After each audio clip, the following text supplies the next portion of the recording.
Hi everyone, I'm Zach and we are Group 6. Our group members are Cheryl, Winston, Eric, and I. Our topic is about film industry and their politics. Here we would like to take two versions of Charlie's Angel as example.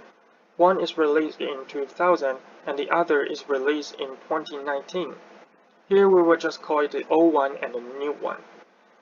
And although the new one is claimed to be a sequel of the old one, but because of the huge time gap, it seems more like a reboot one. And here's our outline. I will introduce a little bit about these two films, and Winston will talk about modern and postmodern films. Eric will provide us his analysis of technology itself, and last, Cheryl will give us his comparison and conclusion. So, to begin with, Charlie's Angel is a story about three gorgeous female spies working for an unseen millionaire boss named Charlie, and the Angels is the codename given to them. They always work in a group of three. And next, I would like to describe these two groups of people, and you may feel free to pause and guess which movie, the new one or the old one, does this group of people belongs to. Okay, so for the first group of people, one is intelligent and righteous, another is prudent and sensitive, the other is fearless and impulsive. For the second group of people, one is wise and mysterious, another is energetic and optimistic, and the other is tough and rebellious. For the first group of people, they belongs to the new version of movie. And let's take a look at the trailer. I think women can do anything. Just because they can doesn't mean they should. But I have so many talents. It's like I'm powerful with a little bit of tender. I'm just a decoy stud. That's just the way you make me feel. Who steals your manager? Need money. Outstanding angels. You have a new client? Who is she? I can't sleep at night. I'm the lead programmer on a product that can revolutionize the power industry, but there is a possibility it can be weaponized. We need to go. Now! Let's also check the trailer for one. Another movie from an old TV show. What are you gonna do? Walk out. They go where no one else dares. They do what no one else can. So when there's only one chance to get it right, they're the ones to call. Who are you people? Damn, I hate to fly. But they only answer to me. My name is Charlie. So as you can see, the trailer for this two movie provides us different kinds of vibes. We can also take a look at its poster. On the left hand side is the poster for the old one, and on the right hand side is the poster for the new version of movie. And obviously, the right one try to focus more on the girl power, on their friendship, while the left one try to show us they are professional spies. And last, as a piece of news I would like to share with you, is released in 2019, when Elizabeth Banks, the director of the new version of Charlie's Angel, says that Captain Marvel, Wonder Woman were hit because they belong to male genre, and the reason why her Charlie's Angel did not hit the box office is because men cannot accept a film led by female, and obviously that aroused controversy. So that's why we would like to discuss it and find the difference between these two movies. And next, let's welcome Winston for modern and postmodern films. Okay, I am Winston and I'm going to be talking about modern and postmodern films. Some of the clear distinctions in modernist films are that they are very self-centered on the characters in the film, and there's no participation for the viewers. And it has a clear structure and form that is striving for a clear agenda. There is always a clear purpose and hierarchy within modernist films, and there's also a very clear traditional binary opposition between the protagonist and antagonist, which are essentially the difference between good and evil. Usually these films also emphasize the truth in what is right and what is wrong, and it usually also has happy endings. The films usually display faith or topics that involve big politics, such as nationalism, government, or some maybe even borderline propaganda. Next, I'd like to show an example of a modernist film, which is this movie, James Bond in 1962.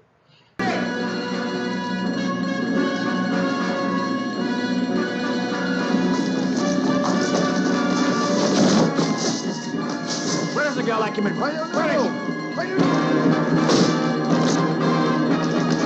the girl they brought in with me? Where is she? Number 12. Show me.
In this 1962 James Bond movie, the main protagonist is a straight, powerful white male that has a very one clear goal: to stop the evil German scientists. And this film emphasizes on what is good and evil.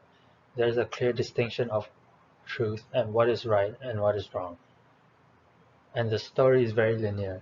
The film also kind of feels like a propaganda against the evil German scientist that is working with nuclear and radiation.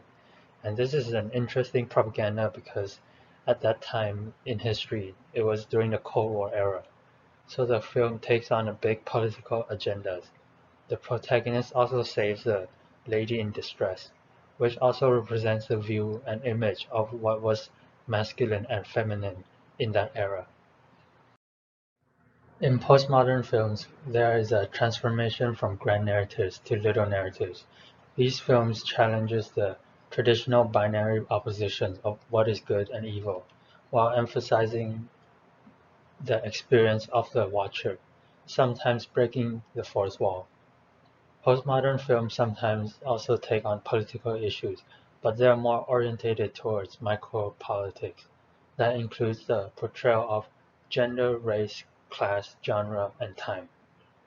The films are usually categorized as hybrid films, meaning there are multiple genres and the protagonist and antagonist are unclear, meaning there's no one clear truth.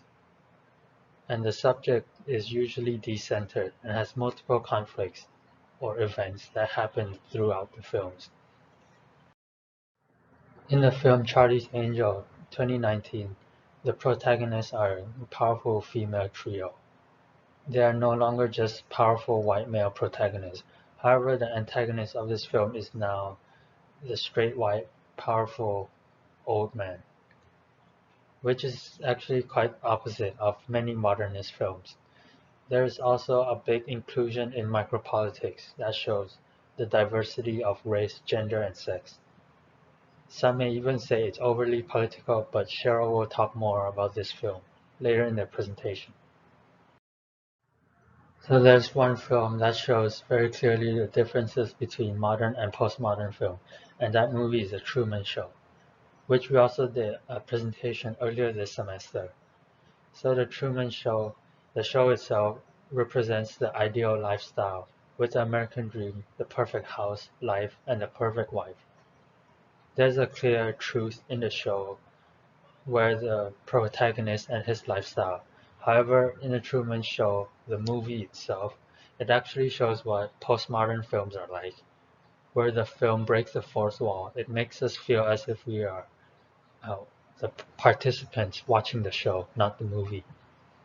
The movie is also nonlinear and represents the literal narrative and the technology of self that Truman discovers.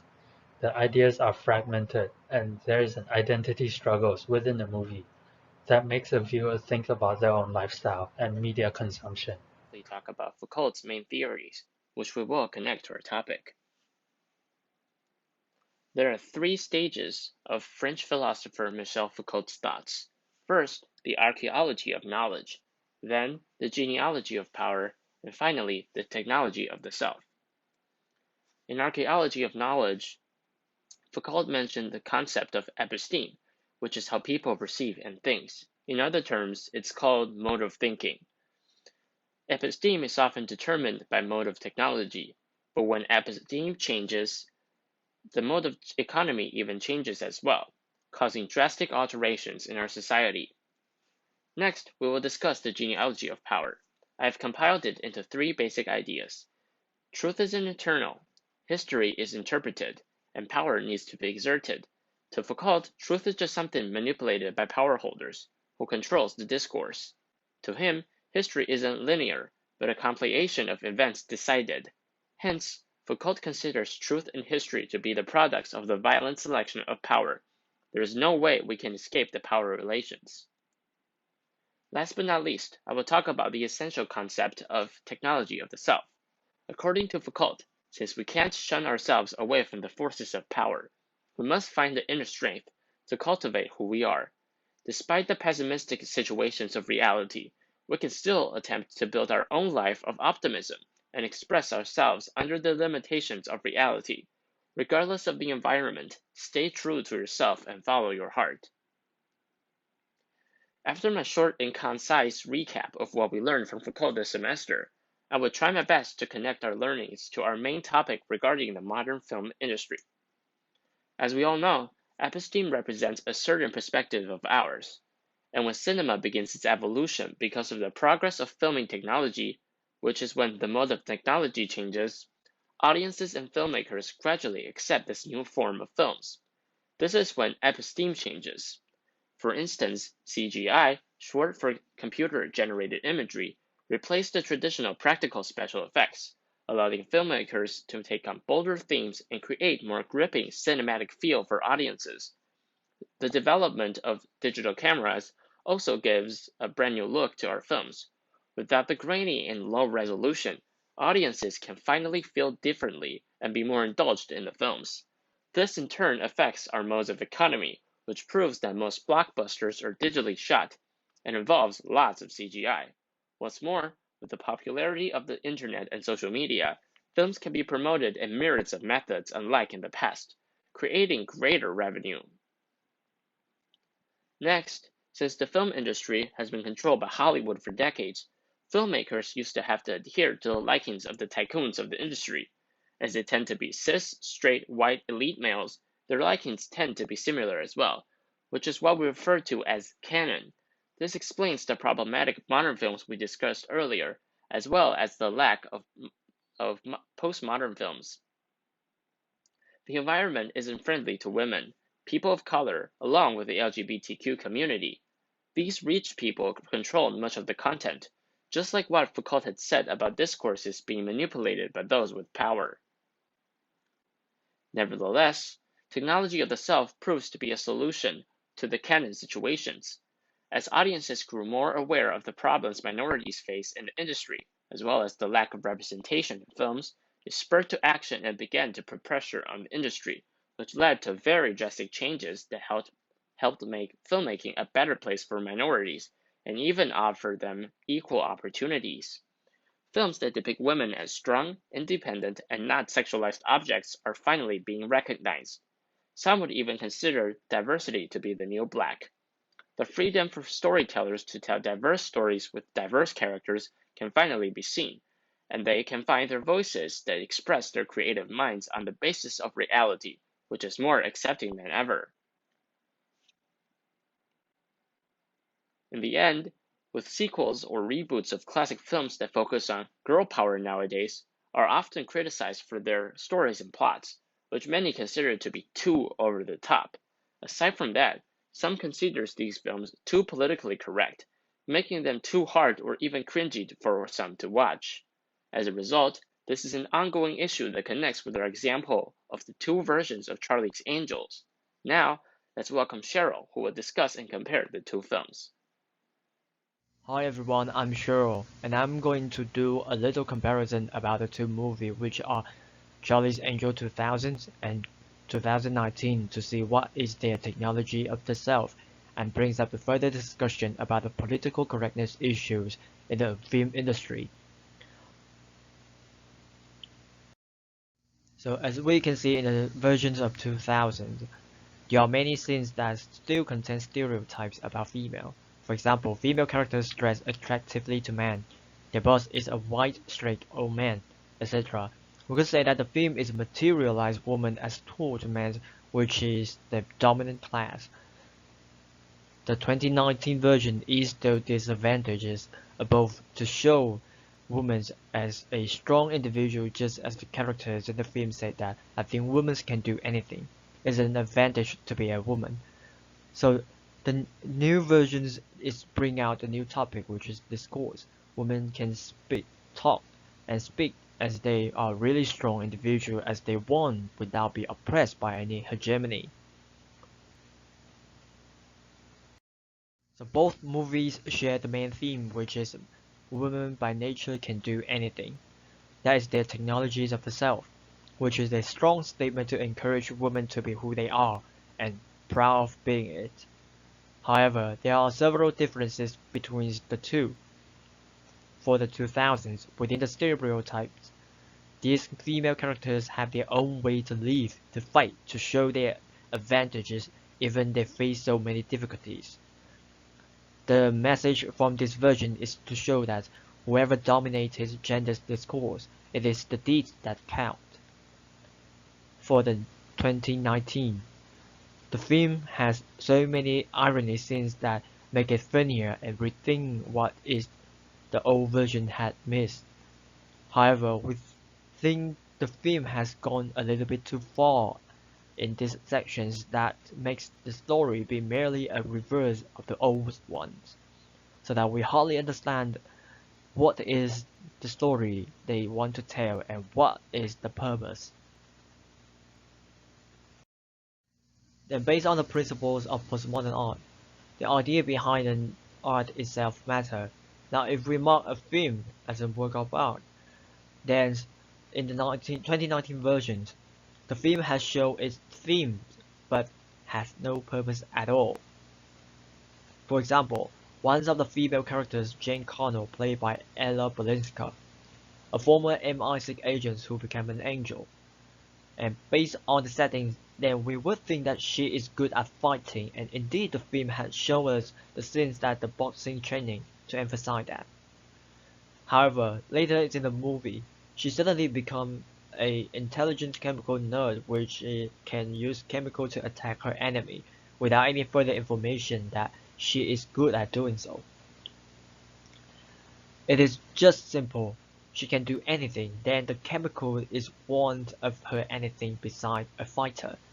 Furthermore, Jane has overlapped to the other characters named Elena Hoagland, played by Naomi Scott. This is the serious problem that makes us confused of who they are and what they really can do.